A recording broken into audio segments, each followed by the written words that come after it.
Rencontrer des invités de certains pays africains à cette convention républicaine, n'est-ce pas Robert ? Alors effectivement Jacques, vous savez que le département d'État, c'est-à-dire le ministère des Affaires étrangères américain, organise régulièrement des programmes d'échange culturel dans lesquels on invite soit des jeunes gens d'affaires, des représentants de la société civile, des hauts fonctionnaires, des diplomates, des journalistes à venir visiter les États-Unis et se faire une idée de la culture américaine, du système politique américain.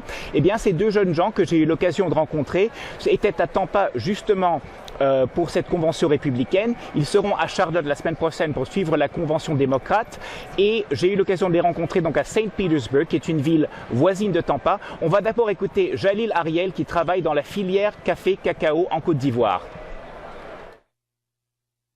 C'est-à-dire, moi déjà, ce qui m'intéresse beaucoup plus dans ce processus électoral ici aux États-Unis, c'est la liberté d'opinion. Parce que moi, je viens par exemple d'un pays qui était en guerre. La Côte d'Ivoire était en guerre, où on ne pourrait pas accepter que quelqu'un d'autre dise le contraire, juste parce qu'on n'appartient pas au même parti politique. Alors qu'ici, on peut voir deux personnages politiques qui ont des idéologies différentes, j'allais dire changer, sans toutefois avoir des violences.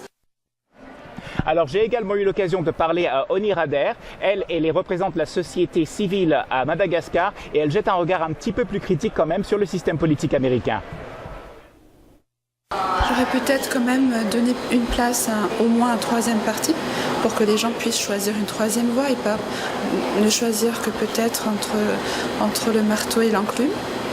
J'aurais peut-être aussi quand même donné plus la possibilité aux citoyens d'avoir des plateformes où ils peuvent approfondir les sujets.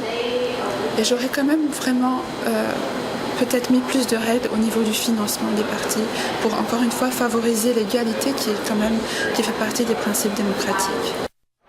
Voilà, c'est ce qu'on pouvait retenir donc de cette convention républicaine à Tampa en ce 30 août 2012. À vous, Jacques, à Washington. Merci bien Robert. Voilà des invités africains qui seront également présents la semaine prochaine à la convention des démocrates. Alors professeur, je reviens